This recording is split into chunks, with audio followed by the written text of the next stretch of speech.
This Friday and Saturday, we had our leadership retreat. You can view all of our brainstorming and strategic planning and results collating out there during coffee hour. Take a look. It'll give you a sense of that your leadership is thinking about this community and what we're up to, and you can give us feedback if you want or insight. That being said, it meant that I thought, well, maybe I can write my sermon after that. And I honestly just didn't have the bandwidth to do it at that point. So often when this is the case, we do a rerun, right?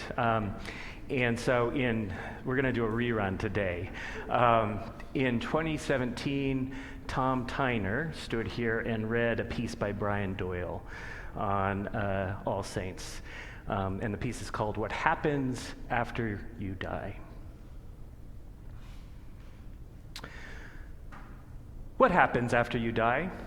Asks a moppet of perhaps 8 years old in a class that was supposed to be religious, but which soared much deeper than the traditional caper and fippery. I know what I'm supposed to say, being the teacher. I'm supposed to use words like God and heaven and peace and light, but I find that I cannot just bloviate. Not today, not this girl, not any wild, holy, frightened child. And we are all this kid all the time, are we not? No one has the slightest idea, I say. Whatever you're told in no uncertain terms is a whopping lie. But I'd suggest that we consider these interesting hints. 1, there was never a you before, and there will never be an exactly you ever again. You are a once-only offer. Do you think such a prize would be allowed to easily expire? Think about it. You are a once and only offer. Do you think such a prize would be allowed to easily expire? 2, no energy is lost. As we recall from our discussion of the miracle of what is, so the energy that is you can't be lost after the vessel in which you are currently poured is broken. You are more than the hall in which you are currently housed. Think about it. You are more than the hall in which you are currently housed. 3, all things have to morph forms. That's a basic rule from the Imagineer. But changing form doesn't mean you are not you anymore. Look at yourselves, just from last year to this year. Liam alone is 4 inches taller, so his form has changed, but he is still himself, is he not? Which is a mixed blessing, but let's not get distracted. Just think about that. Also, you might as well bet on the chance of miracles far beyond our understanding happening after we die. Why not go for it? What do you have to lose? If there are miracles far beyond our understanding now, like mule deer and kestrels and sunfish and willows and every one of you, not to mention the miracle of such as me pretending to be your teacher, why could there not be miracles later? Maybe miracles are thrilled that you are in a new form. Couldn't that be? Think about it. Maybe the miracles are thrilled that you are in a new form. 4, it might be that after we die, we all go to something like Hawaii, which would be awesome, wouldn't it? Let's think about that for 3 whole minutes. Yes, you can sing if you want. And then what we say, we let class out early today, singing.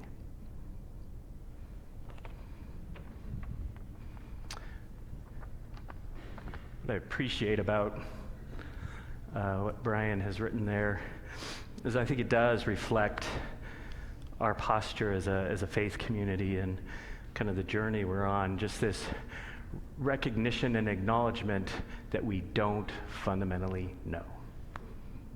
We don't know. And anybody who asserts otherwise is wrong or is somehow speculating, right? And yet we live into that not out of fear, but with a sense of hope. Right? Not blindly or unthinkingly, but with wisdom and with thought and with imagination. I mean, just recognizing the beauty and the astonishing, extraordinary reality that is each one of us in our own uniqueness, our own belovedness, right? If that's the case, that's an extraordinary thing when you look at it from an evolutionary perspective, from the perspective of astrophysics, of everything that happened since the Big Bang, however many billion years ago, that you are you here and now is a phenomenal thing to think about.